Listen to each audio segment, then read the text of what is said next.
The concept of football hell takes many forms, like trying to get a ticket for the cup final when you actually support one of the two teams playing, or getting to Wembley and then finding that you're sitting next to David Mellor, or finding out that your new club song is being recorded by Anton Deck and that your new manager is Alan Ball.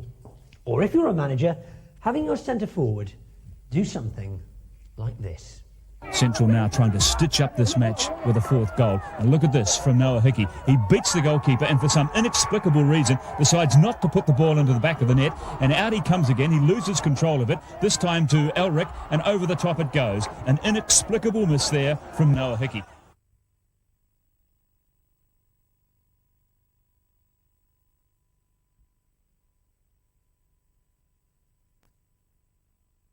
But football, of course, is a very precarious sport. It's always worth having another skill up your sleeve. You never know when you might need it. Now, feel the quality of this material here, ladies. You see, that's nylon, isn't it? Nasty, you see. Do you see? But this one I'm trying to sell, it's a lovely cotton, is that? Do you see? You can scrunch it up. I'm selling these all over the country. They love them, the ladies, because you can don't need to iron them, you see. You can reshape while damp. Do you see? While damp. Yeah, don't now, want come on. Have I got a sale? You want one, don't you? I don't want them doing a change. Jason, get a couple of dozen off the van. We've got a sale here, son.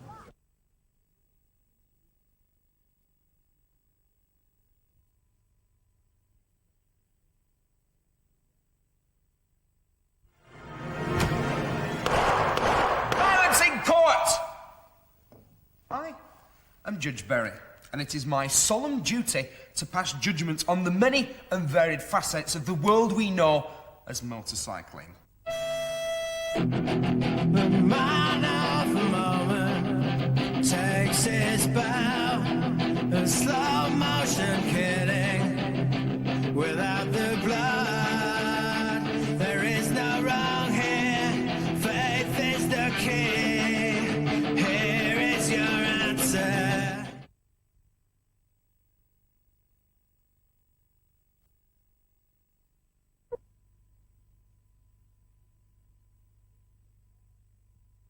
I mean, wouldn't it make a change if for once the girls could be on top? We could pick all our favourite players in one truly fantastic fantasy football team.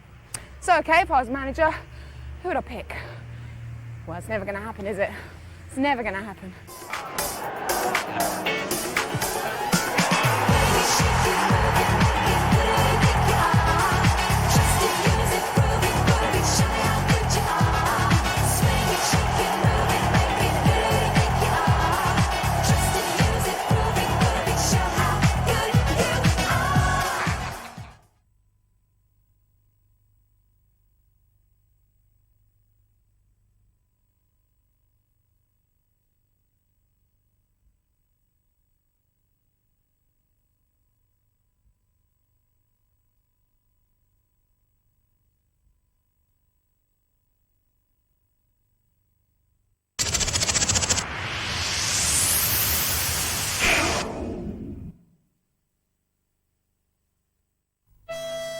The man of the moment takes his bow, a slow motion killing without the blood. There is no wrong here, faith is the key. Here is your answer. It was the time and the place and the moment. It was easy, the thought was always there. We just called, you just answered. You just gave us everything we wanted before we wanted it to come uninvited. Sit back and park your Alpine Stars on the furniture, because for the next 60 minutes we've got a feast of some of the best bikes in the world and some of the worst ones. Some really sad characters. Don't go. And some lads and lasses who are sound in every respect. We're going to take apart the world of biking to see how it works, put it all back together again, and wonder what to do with that extra bit that's always left over. This is Berry on Bikes.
I'm Judge Berry, and it is my solemn duty to pass judgment on the many and varied facets of the world we know as motorcycling. I am firm but fair, but in my court, I am the law. There's no prosecution, there's no defence, and there's definitely no bloody journalists. But before we start on bikes, a repeat offender has been brought to my attention, and they're facing the death penalty. Call cars.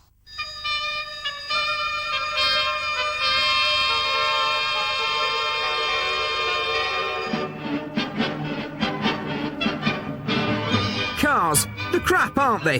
Great lumpen lardy things trundling about the place, picking up rich tea biscuits and cat food and behaving in a thoroughly hopeless manner. Of course, the only thing worse than cars are the dipshits that drive them. It can be funny when you see it like this. But how many accidents, how many deaths are caused in just these ways? He stops without any warning. He pulls out from the curb without a signal. He covers his rear window with stickers and can't see what's behind him. He reverses straight into oncoming traffic. He thinks he can light a cigarette at speed. He leaves his car on a corner and in gear.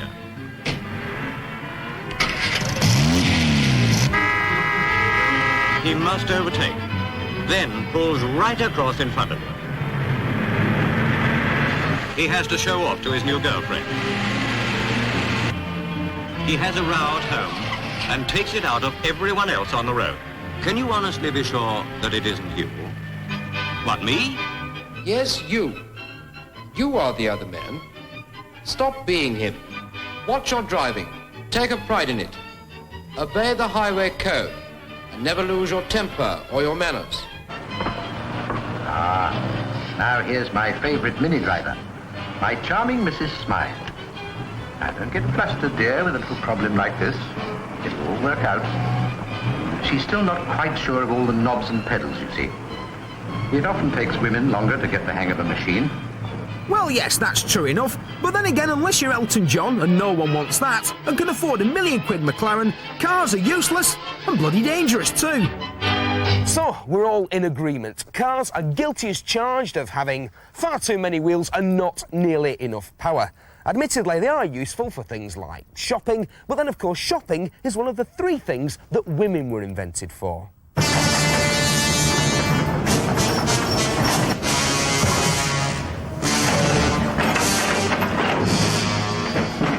Cars do have one other thing in their favour. Because of what they're made of, it's quite easy to recycle them into bikes. And if you've got an enormously powerful JCB, it can be a lot of fun as well. No, thank you. That's all. You didn't really think we were going to do anything to this wonderful motor car now, did you?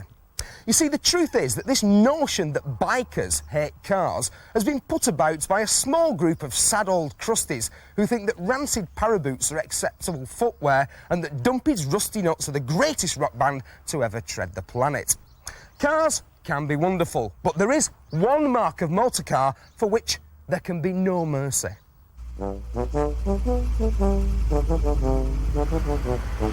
It is a symbol of everything that is sick and squared off in our society. Have you twigged it yet? Yes, that's right. It's a lovely Volvo. What are we going to do to it? Hey, Jason. Oh, it's Steve. Look, everybody, it's Jason Finn, the world's #1 trial stunt rider. What are you doing here? Oh, just come for a little walk. You couldn't do me a big favour, could you? What sort of favour? Well, you couldn't completely trash and destroy a perfectly serviceable Volvo. Sounds like a good idea, Steve.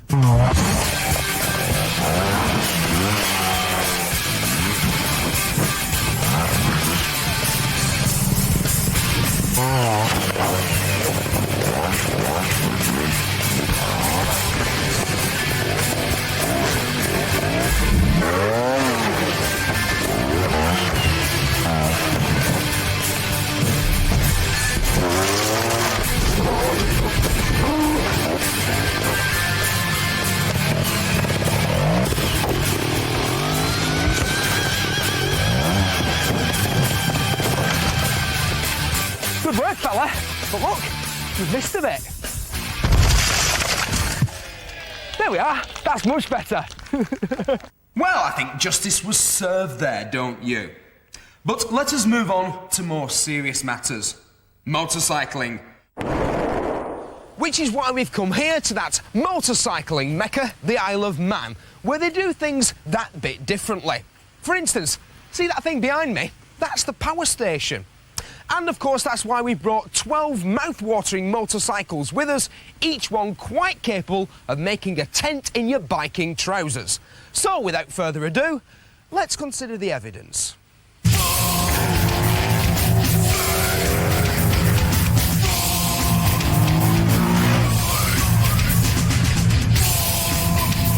At this point of the proceedings, I felt it necessary to call upon the good offices of two of my eminently qualified colleagues. Firstly, Sir Gareth Rothwell, GBH, professional scouser, motorcycle stunt riding champion and big tubes inspector. And secondly, Mr Trevor Stokes, a man who races a 130 horsepower Fireblade round a kart track, collects black flags and was voted runner-up in Mr New Southport 1989.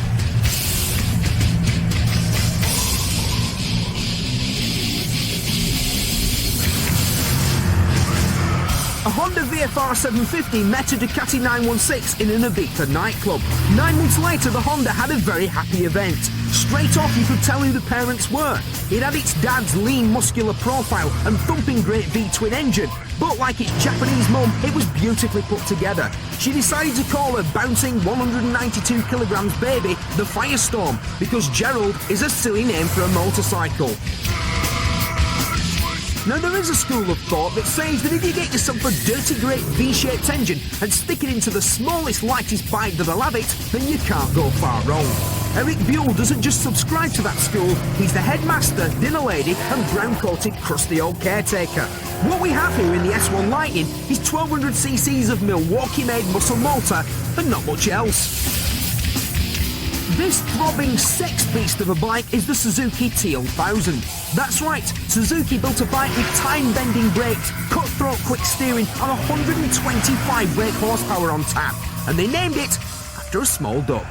What about the Suzuki TL? The killer TL, what do we reckon? Great.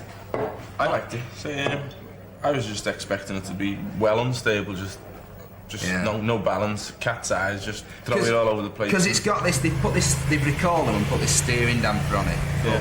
Did it seem to make a massive difference? It's like a train. I was, giving it loads everywhere, over cat's eyes, round bends, wheeling it. Not a twitch out of it.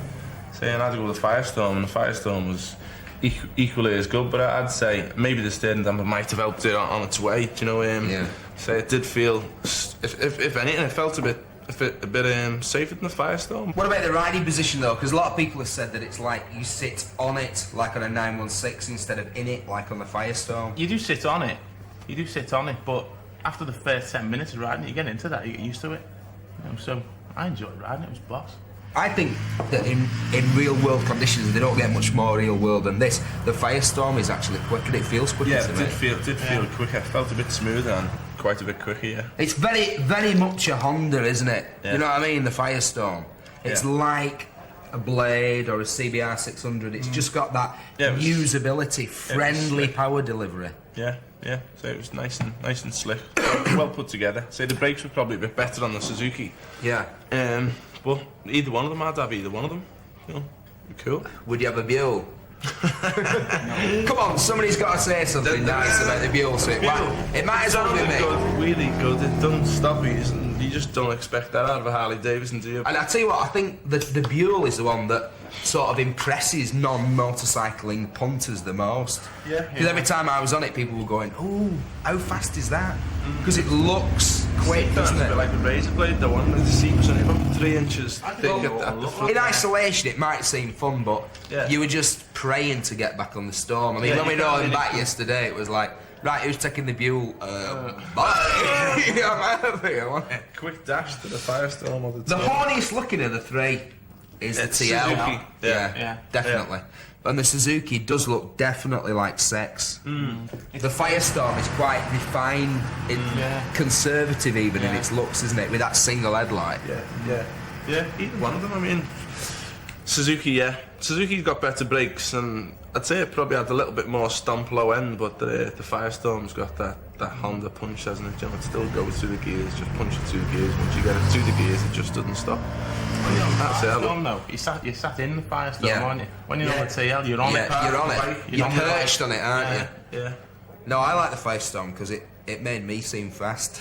And any bike that makes me seem fast is good as well. So I'm going to make it number 1, and I've got the pen. So what I'm going to say is, and how we agreed on this, gentleman, Buell third, Suzuki a very, very narrow second, although it is a superb motorcycle.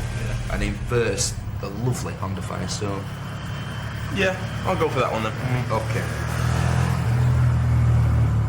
Well, that's all well and good, but what about these blokes who razz around in built-up areas at mad, insane speeds, making lots of noise?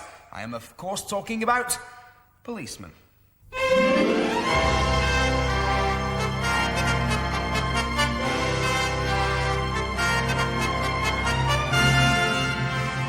On the road, you're up against human nature in all its unpredictable forms. So it's up to you to set an example of good driving. We in the police force have a maxim of safe driving. Be in the right place, at the right speed, and in the right gear. Now, gentlemen, let's go and see how it's done. The Metropolitan Police experiment of providing lightweight motorcycles for constables on the beat has proved such a great success that more officers are being trained to use them at the Police Driving School in Hendon. By next October, 90 of these machines will be in use in the outer divisions of the Metropolitan District.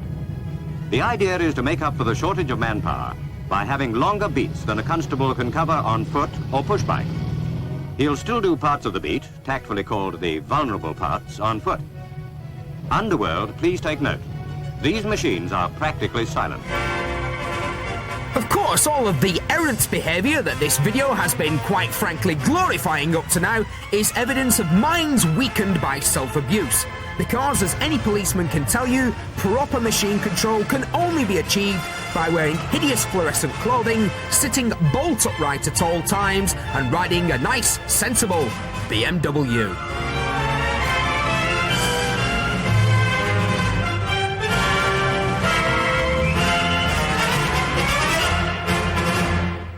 Police bikes needn't always be about finger-wagging road safety warnings and school fete-style synchronised displays. Police bikes can be a lot of laughs, and to prove my point, with his alternative guide to road safety, please welcome Officer Rothwell. Gary, are you a real policeman? I'm what you could call a special constable. Well, I believe him. Take it away, Officer Gaz.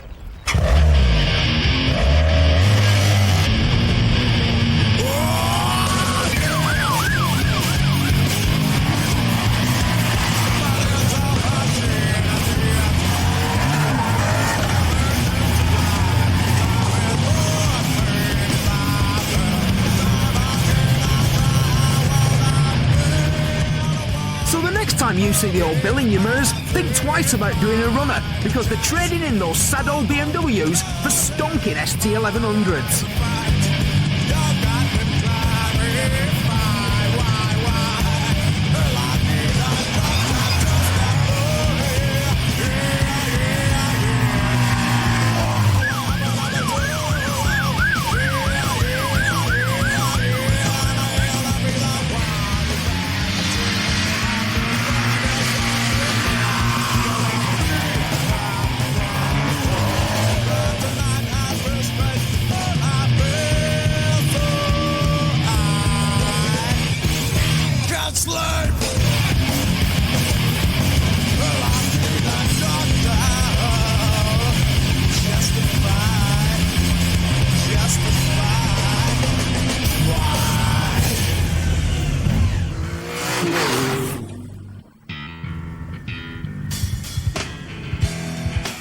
Why is Kawasaki's VN800 like Oasis?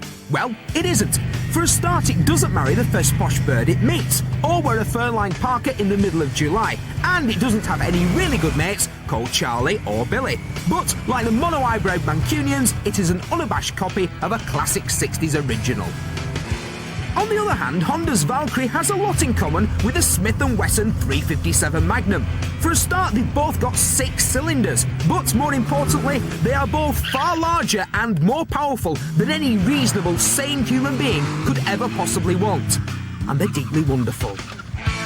Dig out that black leather jacket and piss-pot helmet. Style your hair in a way that only Mark Lamar could ever think looks good. But for Fogarty's sake, leave that oily lump of old-style Brit iron in the museum. Instead, come out of the custom bike closet and try on Triumph's T-Bird. Custom bikes. Don't you just love them? No. Kawasaki VN 800 Classic. Yeah. Got me very wet yesterday. Just that riding position, you know, with your feet up on the pegs, yeah. What okay, nice riding position, but the rain just goes right down in the middle of the saddle and just soaks you away. You don't want to be soaked. Yeah, but you don't ride them in the rain. That's not what they're for, All is they're it? made for is grinding as much metal as possible. That's it. Yeah. It does look like a Harley Davidson to 95% of the population think it is a Harley Davidson. Yeah. But it goes reasonably well and it stops and it starts. Yeah, well, I like that. I mean, before I didn't go close up to it, but when I first seen it, I thought it was a Harley until I went up to it and I thought, oh, Kawasaki. So I had to go over it, and I mean, it isn't my cup of tea, but it did ride okay, and say for the type of people who want them, it is a good bike. Nice and smooth. The Kawasaki's just got no character about it at all. The Valkyrie has. What about the Thunderbird? The British bike, the Triumph. I like it. Thunderbird. I like it as well. I like it. It seems a lot lighter than the other two, doesn't it? Yeah. And it's got proper suspension as well. It isn't say the other one's a twin jump dunk dunk dunk dunk as you're pulling off. The Triumph's a nice triple. It seems to ride smooth. I think the Thunderbird all stripped down and that, it sort of reminds you of, you know, getting a bit sad, but it reminds you of sort of the Wild One or something like that, which to me is way cooler than any sort of American thing. And I just like the Triumph, but I know that you two, and especially you, really like the Valkyrie. Yeah, it sounds great. It'd probably sound even greater with them exhausts took off it, you know, flat six. It sounds like a Porsche, doesn't it, when you rev it? Yeah. I've just been, you know, blasting it down the prom there, just second gear, just spinning it down the road. And I know it isn't supposed to be used for that. But it's like something out of a Flash Gordon film, really, isn't it? Yeah. I just love the idea that these little Japanese people sat there and went, oh, we can build better bike than Harley Davidson. And they just put this massive 6 cylinders, 6 carburetors. It's got nearly 3 times as much power as the average sort of Harley Davidson. Yeah, 1500cc, is it? 1500cc. Can you imagine what that'd be like going down the street to Tokyo? You know, the little Japanese massive bike. Yeah, but it's built in the States, isn't it? Long. I mean, if anybody says, you know, oh yeah, but it's not, you know, it's a Jap bike. It's not a Jap bike. It's actually built in America, where they build gold. Yeah, it's built in the Goldwing factory. It says made in USA on the back of the seat. And you'd have the Valkyrie every time over the Harley, wouldn't you? Every single time. Yeah. Apart from maybe trying to repair it, or take the engine out of it, you never have to do. Or try and pick it up if it fell over off its side. But it's just over the top, isn't it? But that's the whole point. You might get some people who go, oh, all that crap. But that's the whole point of a custom bike. Yeah, if it's not over the top, what's the point of it? If the 3 of them are outside, it'd be the Valkyrie, it'd be getting all the looks, and obviously. Yeah. But it looks miles better than the other 2. But I don't know whether I could live with that all the time, which is why I prefer the Thunderbird. Yeah, Thunderbird's more practical, but for them Harley owners or Goldwing owners, as you say, they're going to be going for the Valkyrie, aren't they? More looks. Oh yeah, 1500cc, flat 6, loads of money. I don't think I can put it. Just, you know. On the wall. The mantelpiece. It'd look great, wouldn't it? Hang it on the wall. It's alright. It's the entire output of the Harley Davidson factory for the last 93 years in 47th place. Yeah. In 3rd place by quite a margin, but we have to be fair to Kawasaki because there's a 1500cc version of the VN, which is just the same but bigger. The Valkyrie. I'd rather go for the Valkyrie just for pure. What's that, man? But, it's just look at the size of mine, isn't it? Yeah. Look at the size of this thing between my legs. Right, so we'll put the Valkyrie in second. And a very, very narrow first, just because it's a bit more practical. It's nicer to ride, but the Valkyrie's a lot of laughs. But the Thunderbird, and because it's British, damn it. Yeah. Thunderbird. There you go. Now we move on to something unpleasant, embarrassing, and really rather disturbing. If you want my opinion and you're going to get it. It is the indecent exposure of the world of motorcycling. It is the Japanese factory custom. And by far the worst example has got to be the Yamaha Virago. What is it about the Virago which generates such revulsion? Well, let me have a stab. There's the performance, or rather, there isn't any performance. Likewise, handling is absent from the equation. Then, there's the styling. The Virago desperately wants to be badass and bitchin' and ends up looking as hard as a hand-crocheted toilet seat cover in pink. Of course, this makes it the preferred transport of outlaw accountants and weekend warriors anywhere. This despicable motorcycle deserves everything that's coming to it, and believe me, boys, it's going to suffer. I bet you've never seen a Virago do a burnout, have you? Well, this one does great burnouts.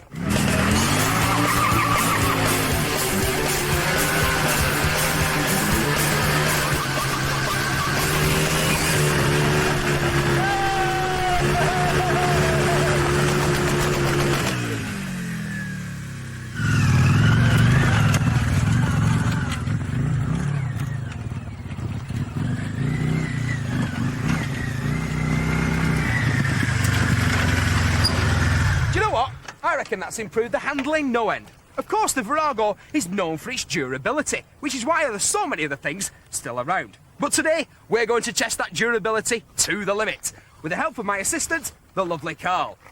Carl, I reckon this bike's about due for an oil change.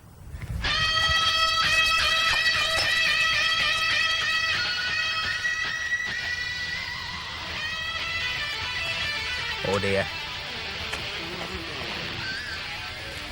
Oh dear, Carl has drained all the oil and clean forgot to fill it up again. And now he wants to test it at full revs.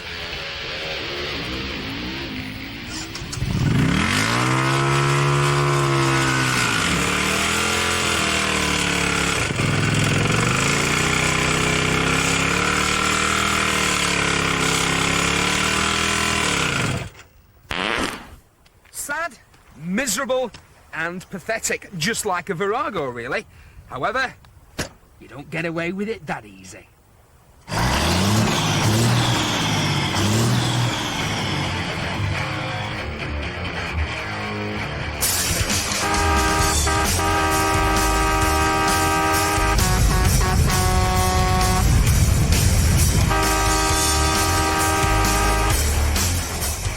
In ancient times, peasants who were found guilty of stealing a loaf of bread or some dirt to eat were often rendered limb from limb by powerful cart horses. Well, we've brought that concept right up to date. Mr. Virago, allow me to introduce you to Mr. Mac and Mr. Peterbilt.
A serious matter, this. The charges that this fraudulent con merchant did for many, many years, and with malice aforethought, masquerade as a motorcycle when it was, in fact, a tractor.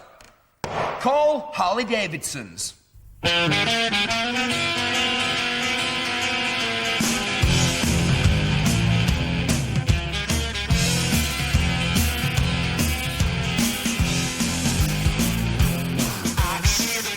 The world's greatest motorcycle con. And then they have a ride across beautiful US of A. That's what it's all about. sold an awful lot of different makes of motorcycles, and my true love has always been Harley. What a load of bollocks! The truth is that Harley-Davidson are the status quo of the bike world. Once upon a time they may have been relevant, but that time has gone. They should go the same way as clackers, Kajagoogoo and beards on football players. But there are still some people who go on and on about them, but they are all old, fat and American, so we can ignore them. It's definitely the king of the road. It's a bike that you can really get attached to. It's definitely got a soul. It's the very, very last American motorcycle. It's existed through grace of God, engineering, good luck, good karma.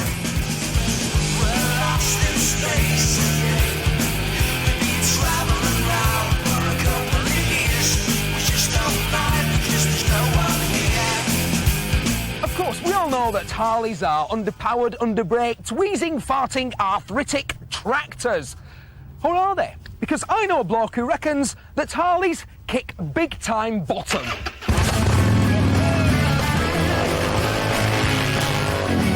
Rolling burnout on a fat boy. What about that? Because the average Harley-Davidson is as long as the queue for the ladies at a Gary Barlow concert, as heavy as an elephant's rucksack, and has an engine with all the urge of a pension day post office queue, only a world-class hooligan like Paul Lewis can make it behave this bad. But, lacking in lard as he obviously is, he can't stick it on the back wheel without some ballast. What he needs is a bag of sand or a hefty northern bloke.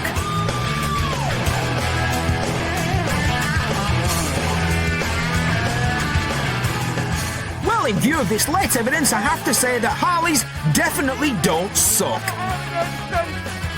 That boy, you're never going to see that ever again, because I'm never going to do it again. Paul Lewis on the Harley. For most bikers, motorcycling is an exciting, exhilarating, perhaps even a sexual thrill. But for some, even the appeals of this, the world's fastest production motorcycle, the Honda Super Blackbird, can wane. It starts to feel uneventful, dull, even boring. That's when you need to try something a bit different.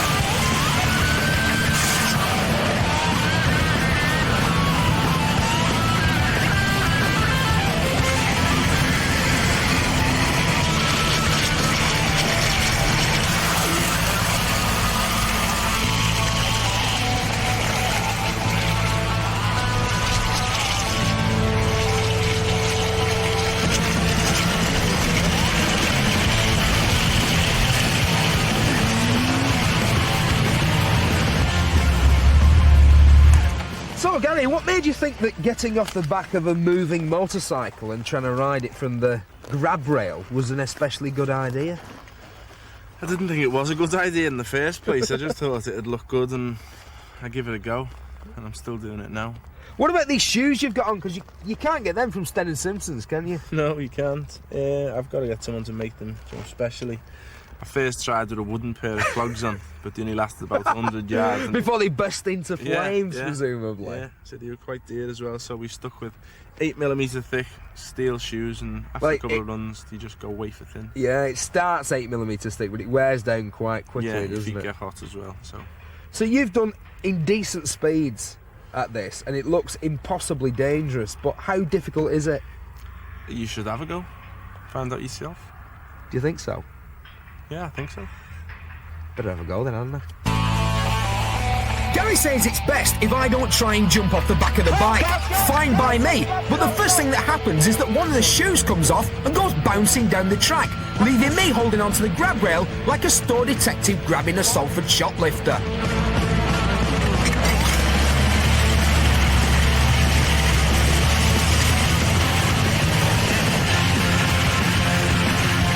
You want to know what I'm thinking right now? I'm thinking, did I put the cat out? Did I leave a note for the milkman? Or am I going to be horribly killed?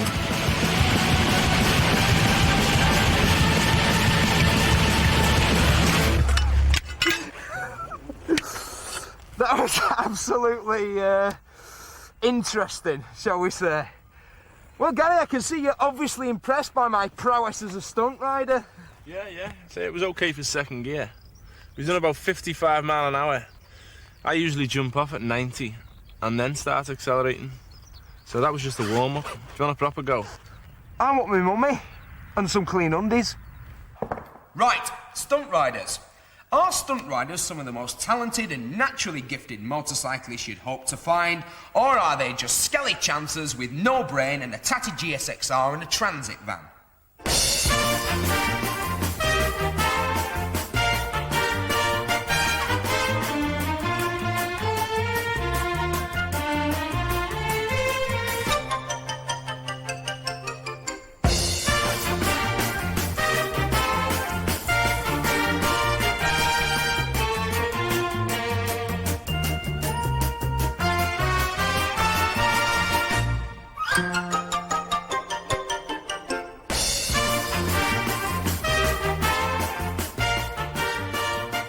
Riders, eh? What are they on? I'll tell you what they're on. Crutches and painkillers. Lots of painkillers.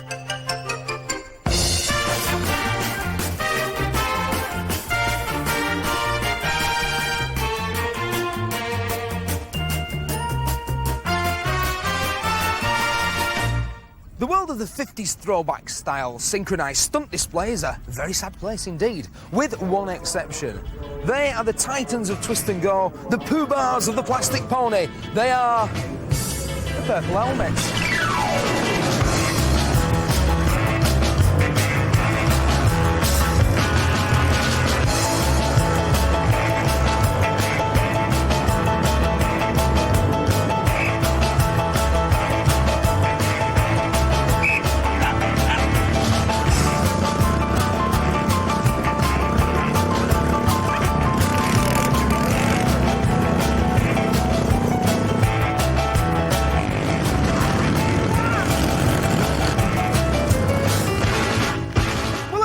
A spot of Reeves and Mortimer surrealism, but if you want to get serious about stunts, then you need to see the world's #1 trial stunt rider. Think of him as an off-road Rothwell. He is Jason Fred.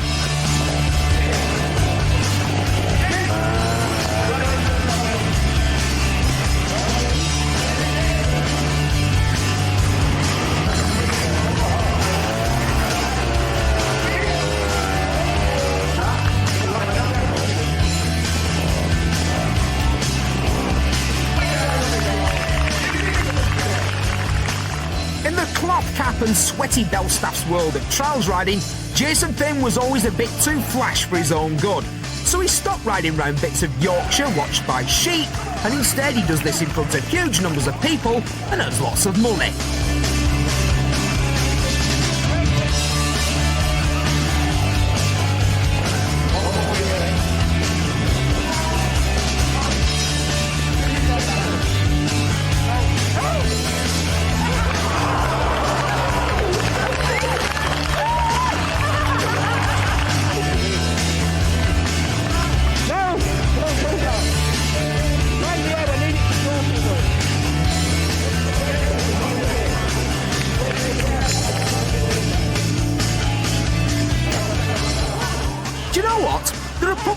Types who pay good money for this sort of treatment. Can't say I was that keen on it myself. But all this was just a warm-up for Jason's party piece, an attempt at the Bunny Hop World Record. We're going to do it. Let's have some volunteers. Any volunteers out there? What would you like these people to do then? Just lay down in a line. I'll see what I can do for them. And pray. Right, if you don't like to lay down... A bunny hop means no hidden ramps, no camera tricks, in fact, no aids to getting airborne at all. And Jason's not at all sure how he does it himself. Incidentally, the Guinness people won't touch this record, it's just too dangerous. So if you're contemplating something similar yourself, here are some tips.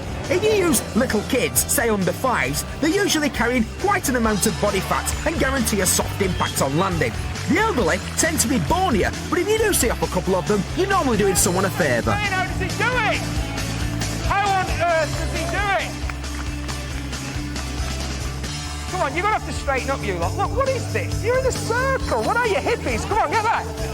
What do we reckon, Maura? The world record's 16.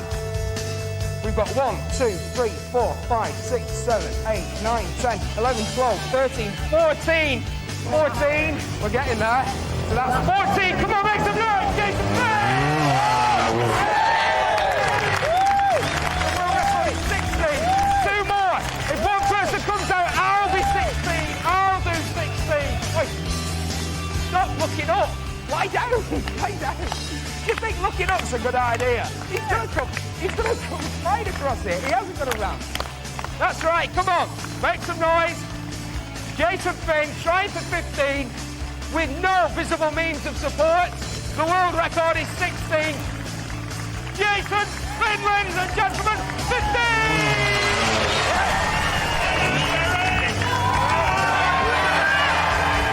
Do you want me at the beginning or the end? Wherever I can hit you. Go at the end. I'm going at the end. No putting him off. No sitting up. No doing that. No river dancing, right?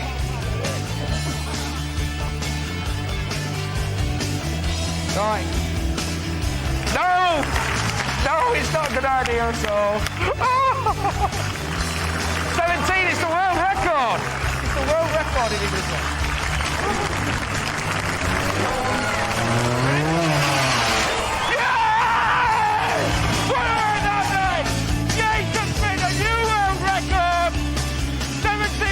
In the bunny hop, and I want you to make some noise for these people because they came out here and did it, and you didn't. A new world record. Jason Finn, ladies and gentlemen.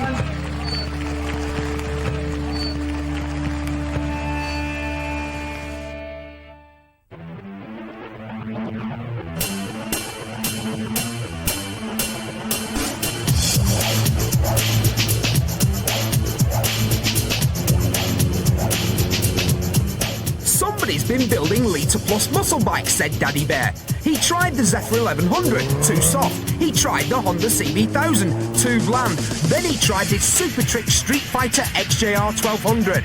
Ah, just right, said Daddy Bear. And later on he got arrested doing stand-up burnouts in the pub car park. Can a Street Fighter ever be supple? Would Jonathan Ross be able to ask directions to the Rotherham Ring Road? This 1200 Bandit is the exception that proves the rule, and its abundance of detailing rewards a 2nd, 3rd and 37th look. But right now, this is the state of Street Fighter art. To dismember a £17,000 superbike, you need big balls and the disposable income of Pablo Escobar. But if you've got what it takes, you too can have a brutal beauty with more front than Douglas Prom. Of course, Street Fighters are only really any good at 3 things. Number 1, making a right royal racket, and these 3 are all very good at that. Just ask the Douglas Constabulary. Number 2, pulling wheelies and doing endos. Yep, they can all do that. And 3, scaring dogs and impressing small boys and big girls. So let's find out which one of these is the sad sack of shite and which one is the fanny magnet. I like this one. I don't know, it's just mad colours. Yeah. Definitely. Do you think they're sexy? Are they sexy bikes? Sitting on the back. Sitting on the back. It's awesome. I like them when they've got like, the visors down and you can't see who they are. All in black. All in black. It turns me on. Really? Yeah. Bikes are very sexy. I like You that like one. Gorgeous. Why? Because it's huge. It's huge, isn't it? Yeah. Bit of power between your legs. Bit of power between your legs. I like red. You like red? Yeah. Well, it depends what So if I was on this, would I have a chance? That's what I wanted to hear. Yeah. That's exactly what I wanted to hear. Right, what are we going to call this next lot then? Street Fighters, specials, big knob bikes. Yeah. Yeah. Big. It's appropriate. Knob bikes. Right, who's got the biggest knob? Bandit. Bandit is, you know, a lot of time and effort has gone into putting it the way it is. It's nice, colourful, as I say, you know, not too much money's gone into it, but it's a nice bike. But when you look at the Bandit though, you can see the basic bike still there, can't you? Yeah. You know, it's still the same shape. But should a Street Fighter be like that? Shouldn't it be all about changing the appearance of the Street Fighter's bike? radical, isn't it? You know, how far can you go with a bike? Yeah. Like the Bandit's just... when it's going down the road, you think, oh, it's a cool, you know, it's a painted up Bandit. Yeah.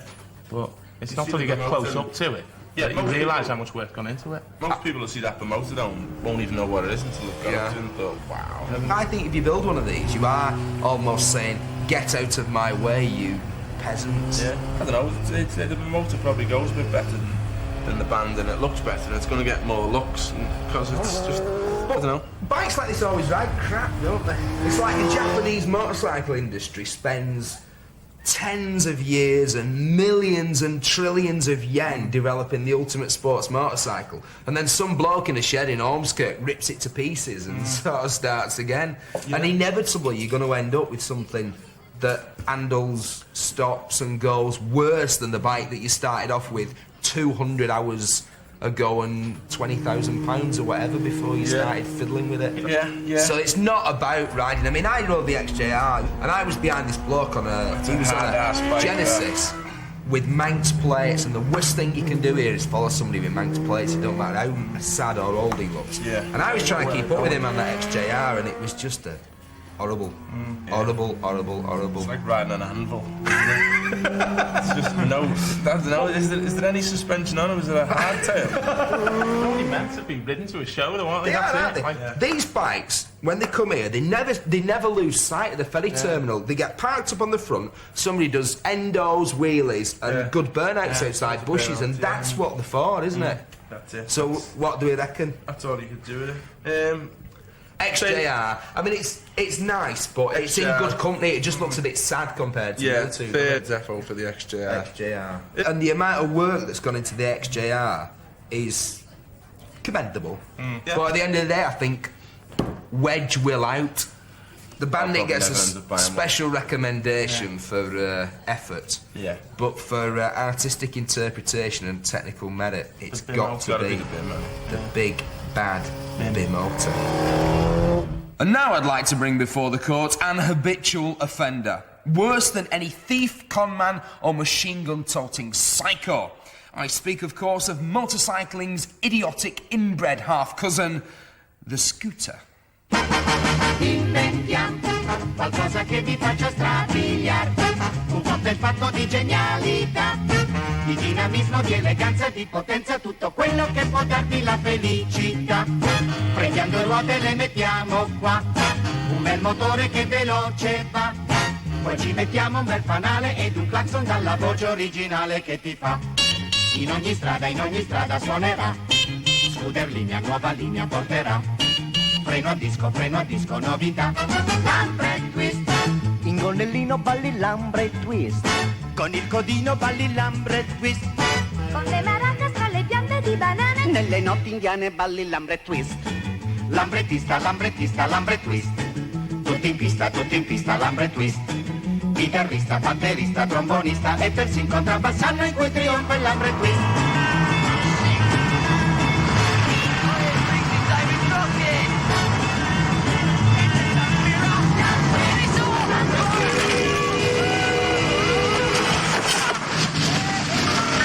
They all agree with us that scootering is fun.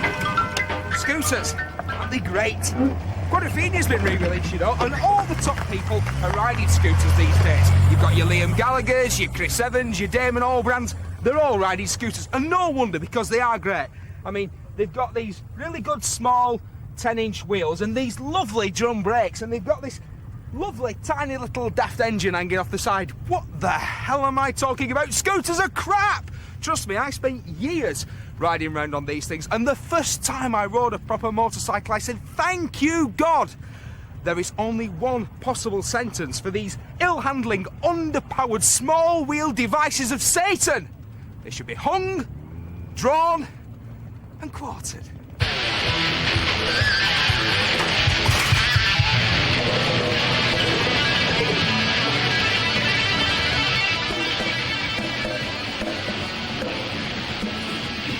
Collector's item, this, you know. Yeah, it needs a little bit of restoration, bit of paint, buffing up here and there, but it'll be really nice, and it has got one other thing in its favour. I mean, that is genuine mileage, and it is, of course, the fastest Vespa in the whole wide world. Well, it's about to be.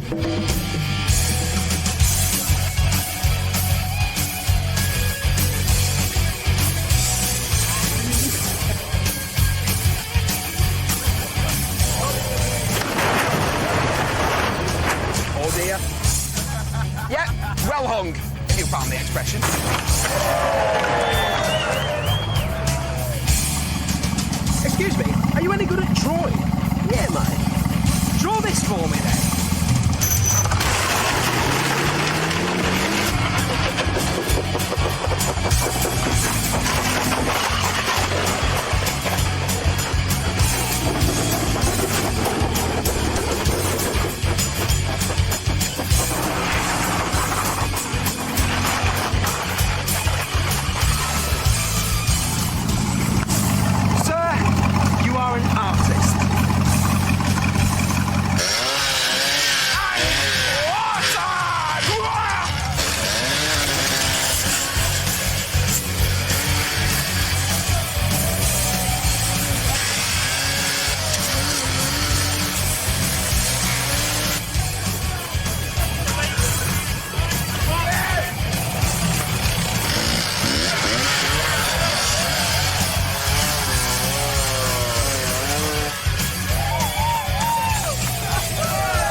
Remember when we used to be good at things? When we used to wander the world, kicking the indigenous population's arses, sticking flags in the bits we like, and annexing all the top-notch totty?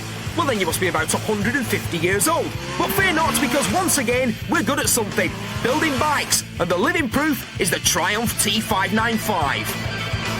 In this sort of heavyweight company, if the Fireblade is Evander Holyfield and the Triumph Lennox Lewis, then the BMW is surely Tinky Winky the Teletubby. It makes some odd noises, it's painted a bright primary colour, and it's very entertaining, if you're under 4. The bloke who decided to put 1100cc performance in a 600cc size bike was a genius, and every year Honda build a better blade. Honda's own RC45 is the ultimate 4-cylinder road bike, but it's way too pricey at 18 grand. The Fireblade is a fun fare for the common man. Bit of a mixed bag, isn't it? Yeah. Got three very, very different motorcycles here that are sort of similar in price and will appeal to different people, i.e. we all like the Blade and hated the other two. Yeah. But it's not like that, is it? No. Triumph is good, you know, they've come on. But you know how good they have come on over the years. The 595, it's just, you know, it's just one of the best bikes I've rode. So for the Triumph, which is used to be and loads of oil all over the place, it's just completely changed now, hasn't it? So Triumph and the Blade, I don't know, they're good, but the BMW. What about it? Come on, shouldn't say something nice about the BMW. Go on. The cops tried BMWs. Yeah. Yeah, but it's quick. It's all right. Yeah, but do you not think that you're riding along on it and you look down and you think, I'm doing 120, and it doesn't. It's just like going, yeah. And you look down and say, I'm doing 120. Should I be doing 120 on this motorcycle? And it's got that weird front end, hasn't it? Where it's got a wishbone and a shocker, and the forks haven't got any springs in. They just go. Yeah. So. You dive into a bend and go on the brakes and you're thinking, nothing happens. Down go the forks, pop up, in we go. But you've got to sort of adjust to the fact that nothing happens. And it makes some weird creaking noises and sort of pops and bangs when you're setting off. It's taking over as well. I don't know if it's just, I don't know, you rev it when it's taking over and it pulls over to the right when you rev it. And when you wheelie it. Yeah, when you were wheeling it. When you were wheeling it. Yeah, over to the right. Watch as well. this. Yeah, straight towards some park car. It went over to the right.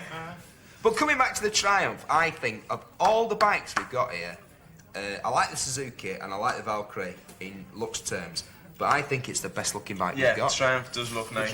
It looks fantastic. Yeah. It's up with the Jap stuff now, isn't it? It's up there. Comfortable riding position as well. You could do a lot of miles on it, and you know you're going to get loads of looks, and you know, all the old geezers are going to be coming out the shops and saying, "Yeah, what do you want?" Triumph. Yeah, it's good. Triumph. I don't know, Triumph or the Blade. I wouldn't say the BMW is going to... BMW's third. Yeah, but there's no point asking him, because he's just going to go, Blade, Blade, Blade, Blade, Blade. Yeah, he races the Blade, doesn't he? So that's probably right. Really, the comparison is pretty meaningless. It's more like a money thing, this, really. It's more like saying, there's your wedge, and you can go out and hear three alternatives: a twin, a 3, and a 4. Yeah. So the BMW, which I like.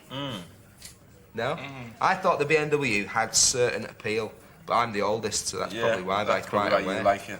Yeah, so, but it's still going to come third. It had a clock. Even although you have got the it's the only bike here that's got a clock. It's got ABS as well. And ABS. Second, what do we think? Tough one. Yeah. Tough. Triumph's got better colours Yeah, and I think things, the hasn't Triumph it? looks nice. Yeah. I think it's a good look, See the but blades the in the youngsters back. aren't going to buy a Triumph, are they? No, they're not. No. You know, No. it's still got that name that, ooh, we dad had one of them. The Triumph is good, but the blade is better for what it is. But the isn't it? myth, the dream of modern sports bikes is that they're bought by 19, 20-year-old lads, like you see in the magazines, who go everywhere with their knee on the deck. And the reality, as we all know, is that they're bought by 45-year-old blokes who can afford them and can afford to insure them, who ride everywhere at a sensible speed and make sure they keep the service record up to date. And I think Triumph have been more realistic, and they've made a bike which is more comfortable and easier to ride. It's got like thicker grips, wider levers, all sorts of stuff that's built in to make life easier for sad old gets like me, which is why I like it. And I like the fact that it's British. I like the fact that it's got a Lotus engine and all that sort of stuff. And I like the colour. Yeah, I like the colour as well, but I mean... But I might have voted. For what it is, yeah. 2-1. 2-1. Go on. Blade. Giving him the pen. Blade is first. Civilization has come to an end. Rothwell's got the pen. Now, on to one of the banes of modern urban life. They swarm like flies, oblivious to the rage and discomfort that they induce in the general populace. They always have spots, dirt under their fingernails, never take their helmet off, and they never have any bloody change. Call pizza delivery boys.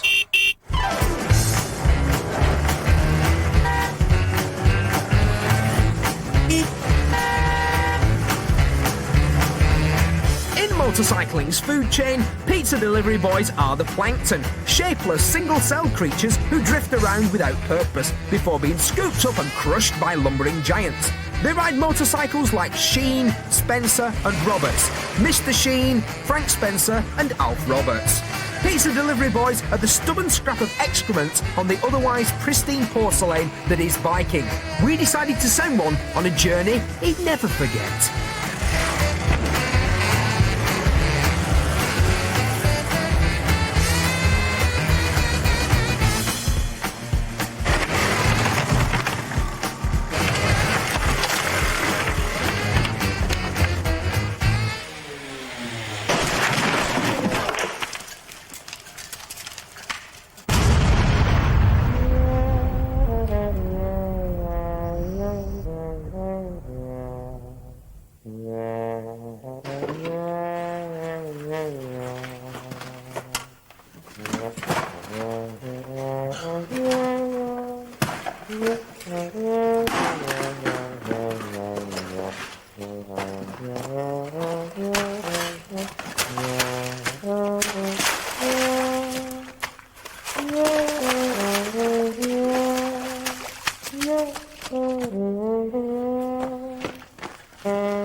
You took your time, mate. Oh, at least it's still warm. So we've heard all of the arguments for and against, considered the evidence in the minutest of detail, and we've had a right good laugh along the way. But now it's time for the serious bit. Which one of these 12 defendants is guilty of being the best bike in the whole world? Well, I have the verdict, and some of you will find it shocking, because the best bike in the whole world is none of these. It is the BMW R1100 GS. No, really, it is. If you're up to it, this monster trailer will stick with the quick boys on the twisty bits and go round them on the outside, scuffing its cylinders on the way. Or if you like, it'll take you, the missus, and the 112 items of essential luggage she absolutely must take with her. You can ride it off-road if you've got long legs, deep pockets, and balls the size of avocados. It's built like a Panzer. Kids will think you're Buzz Lightyear. It's practical, it's reliable. No! A BMW can never and will never be the best bike in the world because it's German.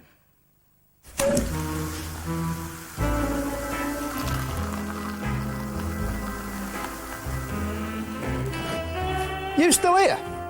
To be honest, you've caught me at a very bad time. But I suppose you do deserve to know the identity of the best bike in the whole wide world. First though, you know that stuff on the Isle of Man? Well, that was just a bit of fun. Although actually, it was a lot of fun. Because you see, we already knew right from the start that the undisputed titan of the two-wheeled world is the Hidaka Road Toad. Now, it's the Ducati 916, of course it's the 916. Ride it? Don't be daft, it'd get dirty. Now, if you'll excuse me and my highly skilled mechanic Dave here have got to check some clearances and make sure that everything is correctly lubricated. Later, dudes.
That's the end of the video. I hope you enjoyed it. Look, I don't suppose anybody fancies a new Volvo, do you? Look, honestly, look, this will rub out. Here, this will rub out. A couple of parts, you pick them up at a breakers, no problem. All right, then. Suppose not. I'll tell you what. I don't know how I'm going to explain this to the wife. What, me? Ride a motorbike? You must be joking. Motorbikes are dangerous. Your mother was right, you know.